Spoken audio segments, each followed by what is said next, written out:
Welcome, everybody, to our podcast series, What's New in ArchLou. And Happy New Year. This is the first program of 2023. I can't believe it's already a new year. Hope you had a good holiday season and hope the new year is full of great blessings for you. I'm Brian Reynolds, the Chancellor with the Archdiocese, your host for this series. This show highlights the people and ministries of the Archdiocese of Louisville, the Catholic Church in Central Kentucky. Join us each month as we welcome guests to discuss what's new in the Archdiocese and invite you to get involved and deepen your own engagement with the Church and your Catholic faith. This program is brought to you by the ArchLou Podcast Network. Now, today we have another great treat for you. Welcome two of our talented youth who represent the Archdiocese of Louisville on the National Youth Advisory Council. We're going to learn about what that is. And so with us today is Destiny Morris, who's directly on my right, and Tania Vergara-Gongora.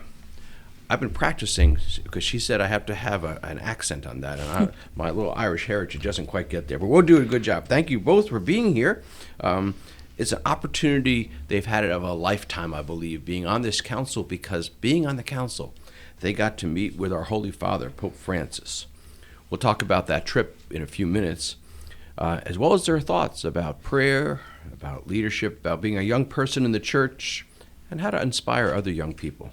But first, I'd like to take a few minutes just to invite them to introduce themselves to our audience. Some are on video, some are on radio and podcasts, just to hear a few facts about maybe your family, your school, your parish. And Destiny, why don't you get us started introducing yourself to us? Alrighty. Well, my name is Destiny Morris. I am a junior at Mercy Academy. I attend Immaculate Heart of Mary Catholic Church. And I do so many things, some things like theater, basketball. I'm an ambassador for my school. I sit on a board at the Kentucky Science Center. So I'm just heavily involved in my community, church community, and just school community. Very good. You must need a very big calendar. Yes, I do. All those things. Pretty good. Tania, your turn. How about you? So, hi, I'm Tania Vergara-Gongora. I am a senior at Ballard High School, and I'm a parishioner at St. Bernadette, and I've been a parishioner at St. Aloysius. Like Destiny, I'm in as many activities as I can because I just love volunteering, especially whether it be at my parish or at my school. I also love theater. I'm really into business, so I'm into marketing and sales and stuff like that. And well, since my family's from Mexico, all of my Catholic roots are from there. So it's been really, really cool experiencing my faith in the United States and then in Mexico too. So that's been really cool. That's great. Well, thank you both for giving us your time to be here on our show this month. You know, your trip to Rome was kind of a highlight, but first I want to hear about the National Youth Advisory Council. What's your role in the council, and what got you interested in being part of that organization? Either one? I guess my role on the council is just to participate, be a listening ear to youth ministers around the world, and just be that voice for youth and be an example of letting God work through me. And the way we just got chosen for the council, which we were all just nominated to be a part of the council, and just chose to say yes. How big is the council, Tania? Is it? So the council is, we're 12 high school youth from all over the United States, from different parts. And especially for me and Destiny, what we really love is that we're able to represent our own communities. It's for example, I'm able to represent obviously the communities that I know, but the Hispanic community primarily, because there's so many Hispanic youth in the United States. And I think that's always something I've wanted to see representation, at least in my parish and in my community and stuff like that. So it's been really wonderful being able to connect with youth, not only part of out of everyone in the United States, and when we went to Italy and everything, but also being able to talk to them in Spanish has been my absolute favorite part. So I definitely love that. You know, so for our audience, they should really hear what you said here. There's only 12 young people throughout the whole United States, and 2 of them were chosen from our archdiocese. So you make us very proud. You really do. It's a wonderful service you provide. I hope it's full of adventures for you. But you also honor us. So I thank you for the time commitment.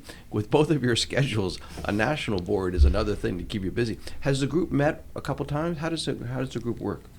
Well, we meet monthly on Zoom. Okay. And then on our second meeting, well, after our first meeting, we got the news that we were going to go and meet the Holy Father in Rome.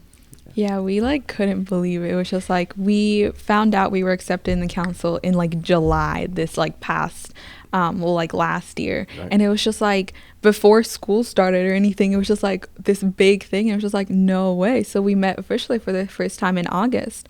Then we met for September, and we like after meeting twice, we found out that we were going to be able to meet our Holy Father in Vatican City. It was just like no way. Like we just met each other, and that was it was totally unbelievable. Unbelievable. Well, you got it. That's what I want to hear about now. Yeah, so you go to these meetings, you volunteered and got appointed, selected from across the whole country. You go to a meeting and say, guess what? Pope Francis gave us a call this morning. He wants to meet with you. So there you go. That's a great invitation. And so you got to go.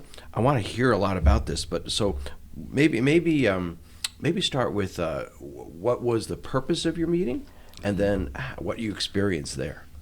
Okay. Well, I think Destiny can tell you about the whole purpose, and that's what she worked on. Yeah, so the purpose of our trip to Rome was just to be an advocate for the youth of the United States and what we just wanted Pope Francis to know about us and what we wanted him to do for the youth of the United States. We really just wanted him to know that the youth of the United States are people, and we are people that want to bond with him and connect with him, and him to understand that we have questions about our faith, and sometimes we might not get those right answers at home or in our own communities, and how he can help us reach those answers. Wow, that's terrific. So since we went to ask something of him, we also wanted to give him a gift. So that was sort of the part that I got to work on. We gave him a few gifts, including a prayer card that we actually wrote. The whole council worked on writing it, and we also translated it in Spanish so he could read it in his native tongue. So that was really cool.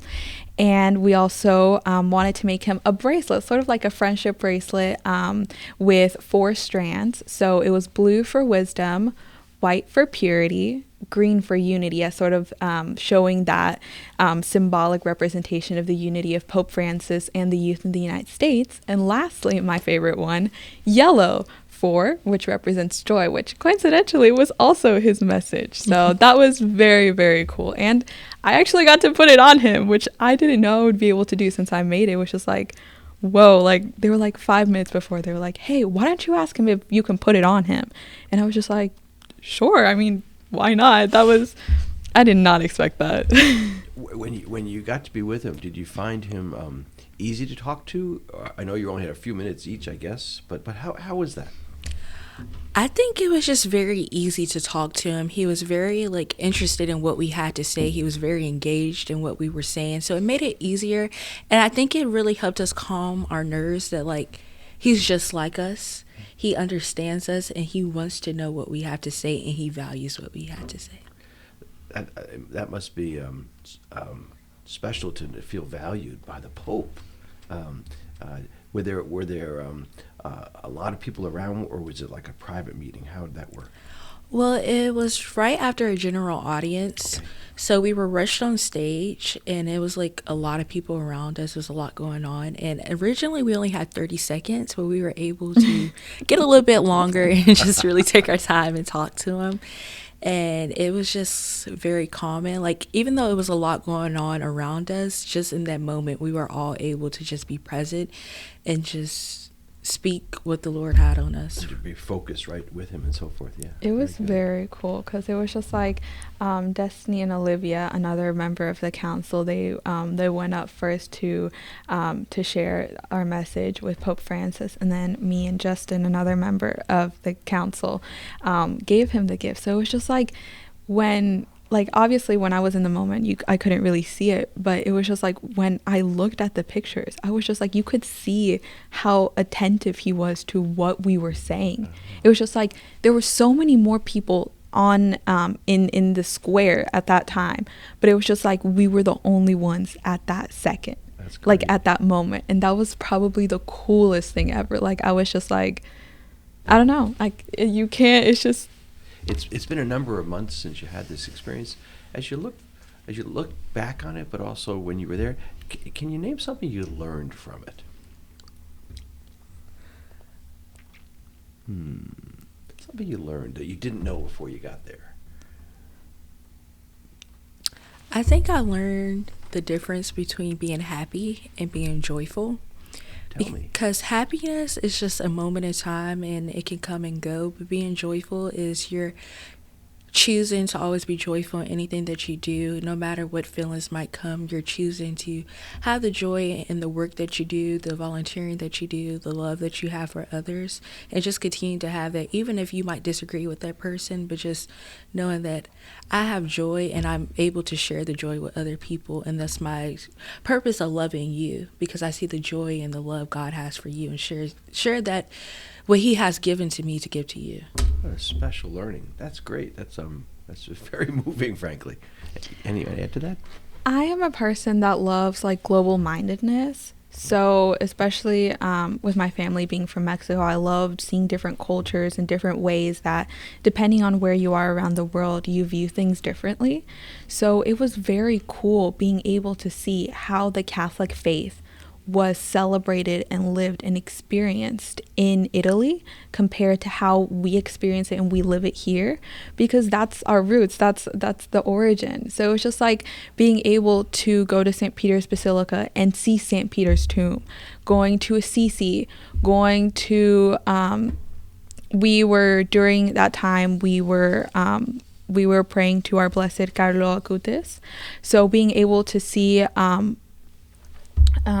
where he was and sort of see his body, that was like the coolest thing ever. Being able to go to the catacombs, being able to see the Vatican Museum with all the paintings and all the sculptures and all the history, because it's like it's not something in a book anymore. We were able to experience it and live it, which was absolutely my favorite part. You anticipated my question, so I was going to ask you, and you've said a little bit. Maybe you could keep adding more to it. What, besides meeting with the Holy Father, what else did you do on the trip? Because this is a chance to see lots of things, obviously. We went to like many places. We went to a lot of museums, a lot of basilicas, but I think my favorite place that we visited was the tomb of St. Catherine of Siena. Oh, okay. And that was just my favorite part. I had like a deep connection with St. Catherine.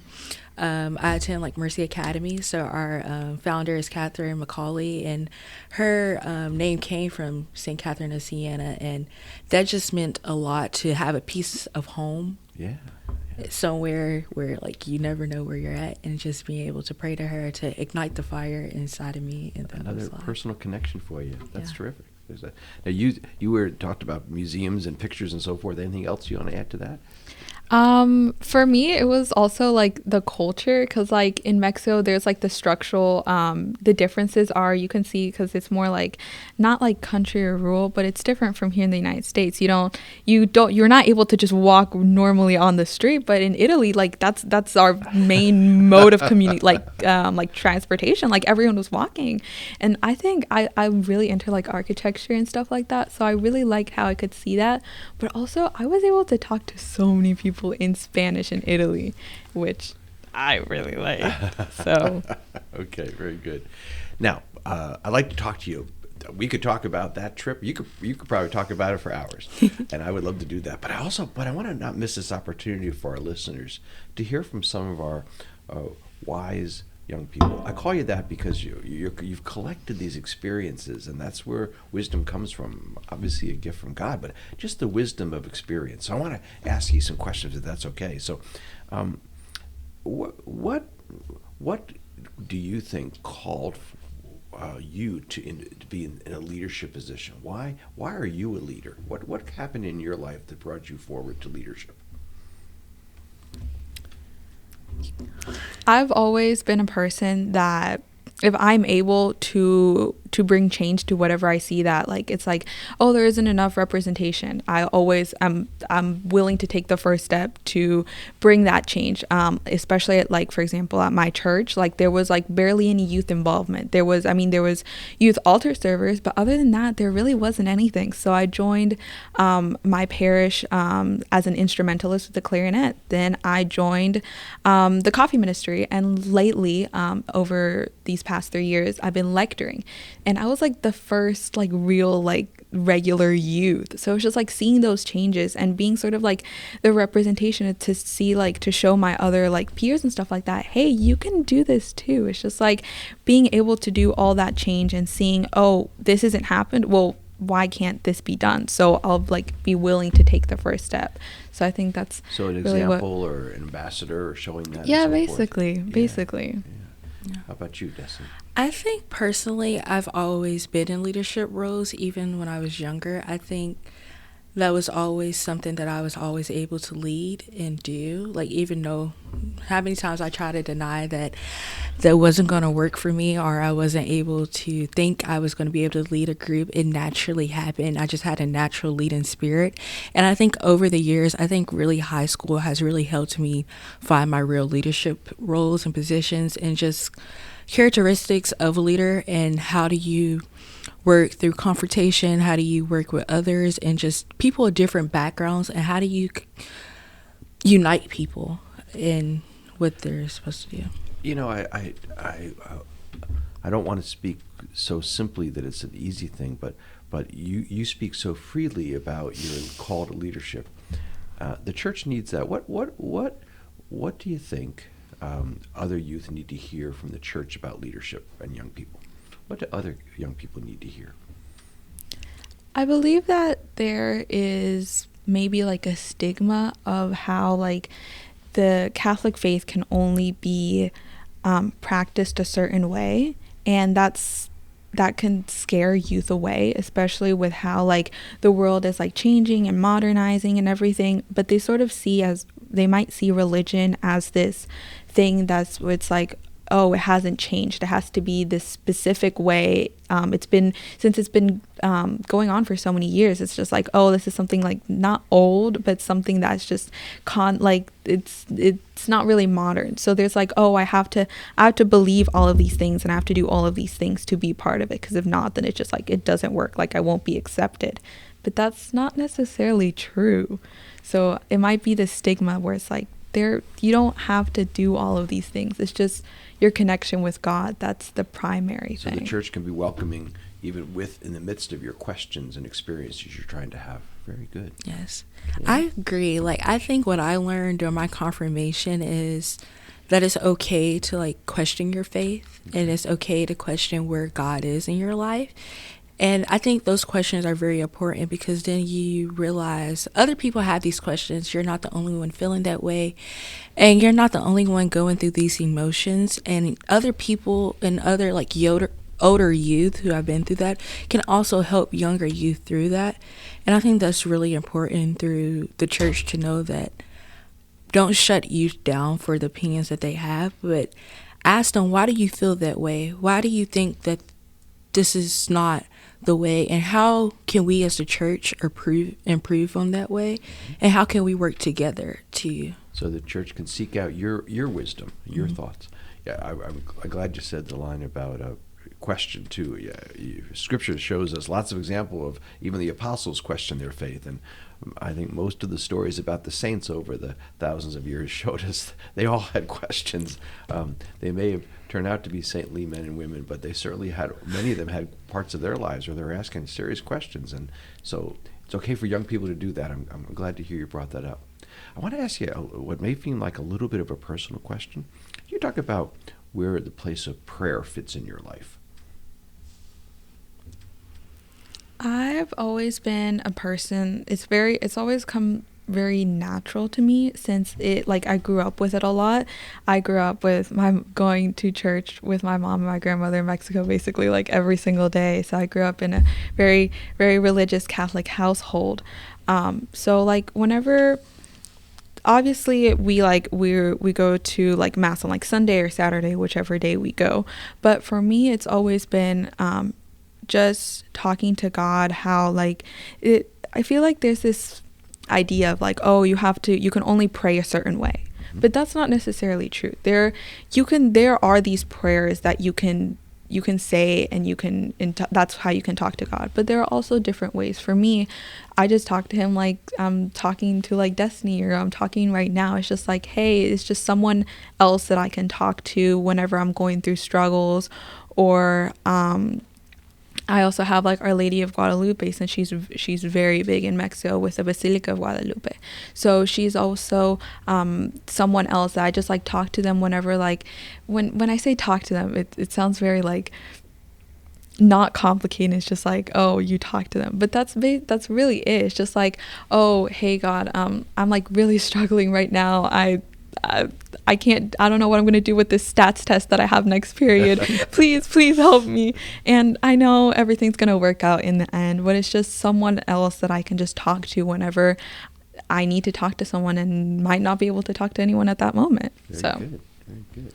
I also agree. Like, I'll talk to him like he's my friend, but some days I don't have the right words. So some days I might just listen to music that really incorporates how I'm feeling towards him and just have praise and worship by myself. Yeah, it's prayer, one form of prayer is silence. Sometimes just listening and being quiet with music or with the scriptures and so forth. That's terrific. Thanks for sharing that a little bit. Can you tell me one other thing? I know that both of you are involved in many things, but I know both of you have had activities in service to others. Where does service fit in? I know it's a big part of Life at Mercy in particular, and both of you described activities you're doing. How does service help shape someone's faith? Service has really shaped my faith a lot. I chose a school that has a lot of service, and it really valued my core values in life and how service in others is service in the Lord. It's just when you're able to serve others, you're being selfless and you're being mindful of others around you and other people's hardships and what they're going through and how you can just be a blessing to others. I think service is just important in faith. It teaches you how to be prayerful in the real world, even when other people might not agree with you or understand your faith, but you're still able to show that love and mercy towards others. To other people, yeah, very good. Yeah, like Destiny said, there is way more to us in this world than just us, and God created all of us for a specific reason, with gifts that the world needed and is in need of. So by sort of like giving back to our communities that have not only raised us, like our community, like for example, for me, my parish, like I have been with them since after my first communion. They have sort of nurtured my faith since it's like altar serving, being an instrumentalist, being a lector. They're just another community, and it's like they have given so much to me. I also want to give back to them with anything that I can. So prayer and service, both parts of your faith lives. That's terrific. I want to ask you, Destiny, I was struck by something you said in a news article regarding your trip to Rome. You said, I could quote you, it said, "We the youth are not the future. We are very much the present." I think this is the message the church needs to hear. I'm glad you said that in that other story. So how about saying more about that here? Both of you have had a chance to meet the Holy Father. What do the church leaders need to hear? Your leaders too. But what does the church, rest of us leaders, need to hear from the youth? I think to just really understand that, like, the church talks about youth just being the future and how things are going to change. You're going to be powerful in the future, but I think it really starts in encouraging youth now to take into those leadership roles, nurturing those spirits and leadership's characteristics into the youth. And I think it really starts at church, just about the way that your parishioners interact with each other. How do you speak to the youth in your church? How do you encourage them to say, hey, I think this is a great opportunity for you to do and be a part of and start that faith and relationship. When you have relationships in the church, I think it's very easier for you to connect back to God, and you're able to understand what He's trying to say to you, and He can use those relationships around you to really help you. Okay, so our faith then is rooted in the relationships that we have. Very good. Anyone add to that? Yes. As like Destiny's saying, we are not the future. We are the now of God.